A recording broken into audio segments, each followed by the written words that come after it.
Keith, first week back on tour after the fantastic win in Zambia. How do you reflect on that victory? Yeah, no, it was fantastic. It was lovely to be at home with family and friends and celebrate, have a bit of time off.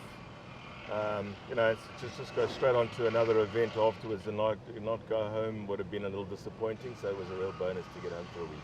Coming off a high like that, what's the challenge for you this week, emotionally as much as anything else?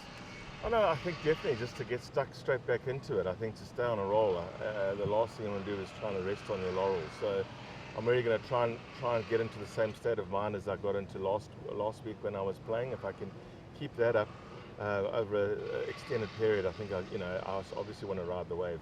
That's obviously jumped you up to 9th on the MCB Road to Mauritius. How much during the season do you as a player have your eyes on those standings and getting as high as possible? You know what, obviously it's really good to finish as high as possible, but you don't really look at it until around about halfway through the season, which is really close to where we are at the moment. It's a relief to get into the top 10, but I think we've got to get up as high as possible. There's some big events coming up, and still a long way to go. Did you learn anything about how you played in Zambia and what brought you success in that win that you're applying this week? Yeah, definitely. I think my mindset was so much better last week. I really played with a lot more commitment, a lot more focus on the golf course.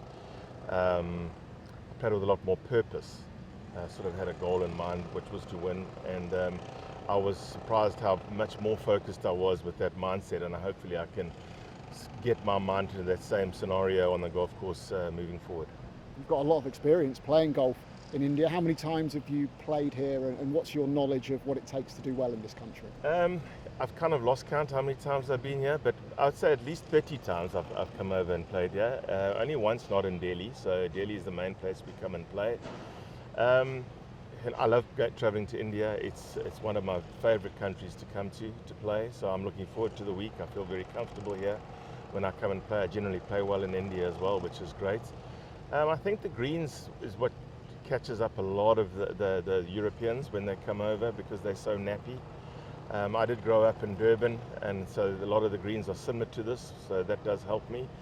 But yes, it'll be the grain on the fairways when you're chipping, and getting used to the way the ball comes out of the Synoden rough, as well as the nap and everything on the greens is very tricky, and to start trusting your line and not to try and overhit it when you're into the grain on the shorter putts. I think that'll catch a lot of guys this week. What do you especially enjoy about India away from the golf course? Well, obviously the food. Everybody says the food. The food is magnificent, and we're very fortunate to get out quite a bit. I've got some Indian friends I'm hoping that'll drag me out this week to a nice restaurant. It really is amazing food here, and I enjoy the people. It's a really comfortable, laid-back scenario. It's just a nice atmosphere being in India, and I think it's an adventure and a place that you can go to that is so different to everywhere else in the world that it's quite exciting and very different to travel in. Great to have you here. Good luck this week. Yeah, thank you very much, Kit.